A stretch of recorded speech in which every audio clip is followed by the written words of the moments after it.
kalau kalian pemain gamer pro. Satu lagi, didapatnya susah. Itu udah auto.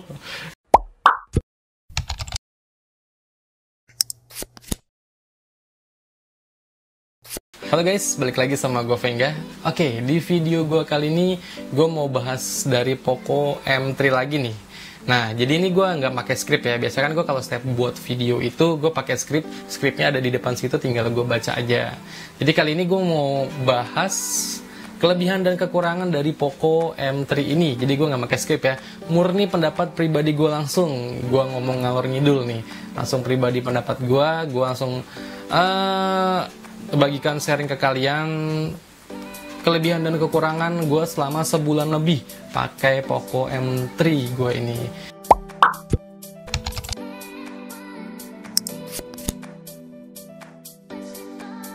Gue mau bahas untuk kelebihannya dulu ya daripada kekurangannya, biar kalian gue kasih racun-racun yang enaknya dulu daripada racun-racun yang kurang enaknya. Jadi 5 kelebihan dan kekurangan Poco M3 setelah gue pakai kurang lebih sebulanan, selama dari awal gue beli sampai sekarang video ini dirilis. Oke, ya udah. Yang pertama kelebihannya itu adalah desain, ya enggak? Ya gimana lagi, desain dari Poco M3 ini ya udah terbaik di kelas entry level, dengan desain yang bagian kamera belakangnya ini yang udah kotak begini, udah nggak perlu kalian ragukan lagi deh nih. Jadi ini udah mulai membuat perbedaan gitu di kalangan handphone entry level yang terbaik untuk desainnya menurut gue dari si Poco M3 ini. Ditambah ciri khas warna kuning, ini gue order yang warna kuning kebetulan ya, jadi yang warna kuningnya ini udah terbaik banget. Jadi warna kuning tuh memberikan citra rasa yang berbeda dari setiap komponennya. Asik. Aduh, ngomong apaan, gue nggak pakai script ini. Ya udah, jadi ini adalah desainnya tuh yang menurut gue terbaik. Yang kedua adalah layar dan audionya. Layarnya ini udah Full HD Plus loh. Jadi handphone entry level yang udah di harga 2 jutaan ke bawah yang udah Full HD Plus itu ya seri Xiaomi, handphone keluaran Xiaomi. Salah satunya handphone Poco M3 ini. Ada juga yang Redmi 9 itu udah Full HD Plus juga. Tapi kalau yang untuk baru keluaran ini yang desainnya cakep ya si Poco M3 ini, ditambah layar Full HD Plus ini tajam ketika kita nggak di luar ya. Ketika kita nggak di luar, misalkan di tempat terik matahari, kita lagi buka handphone nih, itu udah auto mati total, bukan mati total sih, auto gelap gitu. Jadi yang bisa mengangkat layar kayak gitu ya cuma Super AMOLED ya kalau nggak salah ya. Super AMOLED kan kecerahan warnanya kan bisa ngangkat terang banget tuh. Jadi kalau ini Full HD udah yang terbaik, jadi udah bagus. Sama audionya, ini udah stereo loh.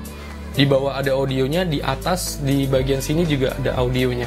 Jadi menurut gue kencengnya itu nampol gitu, nendang gitu. Kalau kita setting volume up pada saat nonton YouTube tuh berasa banget untuk kualitas audionya itu.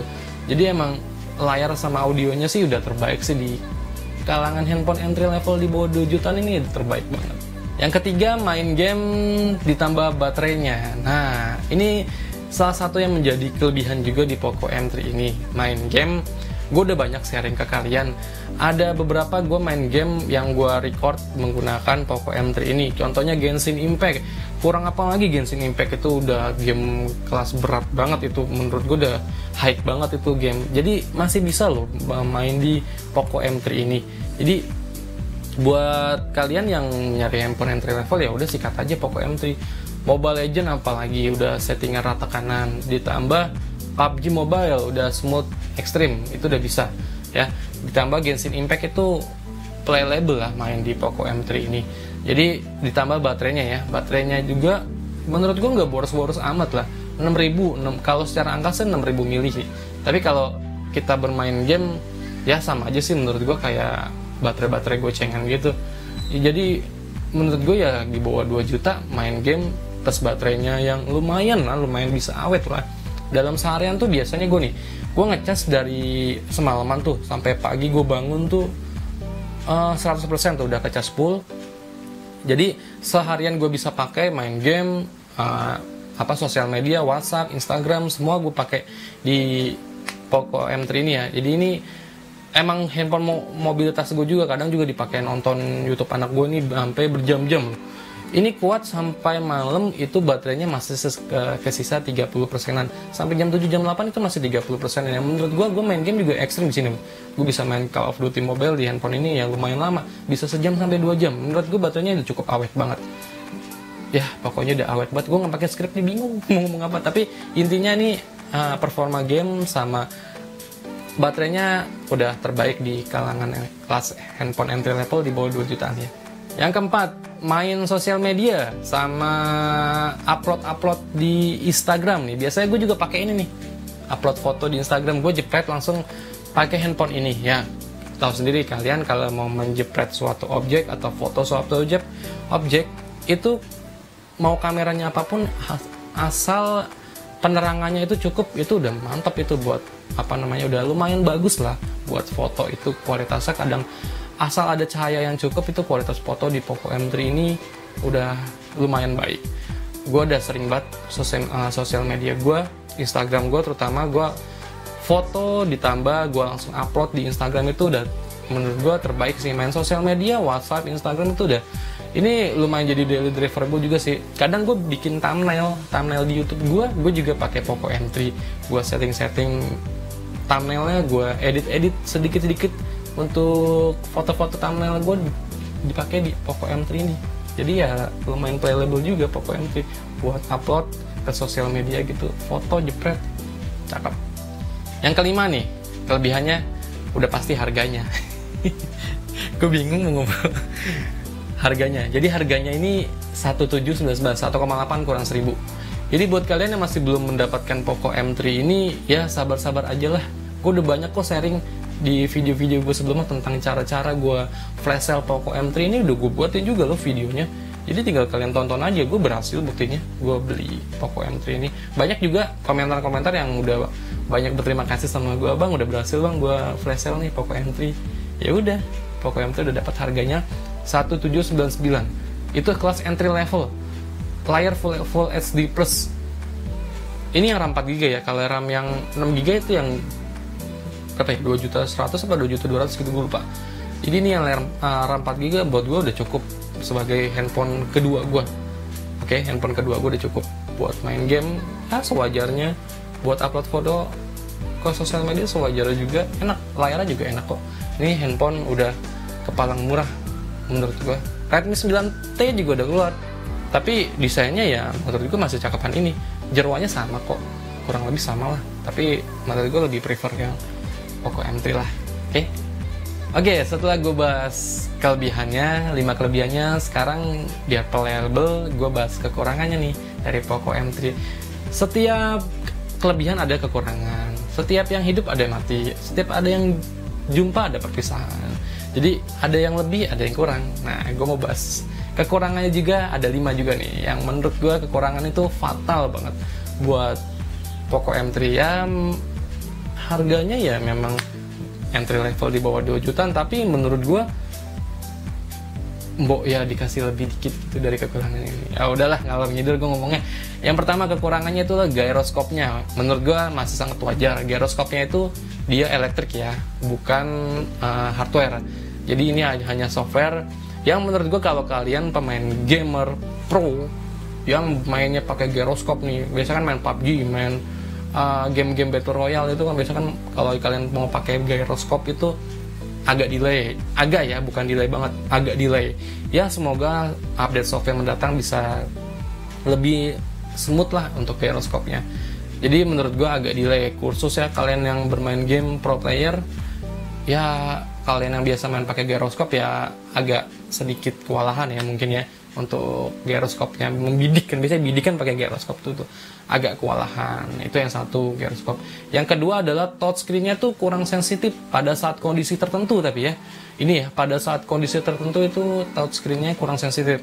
Ketika gue pernah bermain, gue udah sharing juga ke kalian ya, gue bermain Real Drum. Real Drum itu pada saat di pojokan-pojokan itu, pukul di pojokan-pojokannya tuh kurang responsif gitu menurut gue.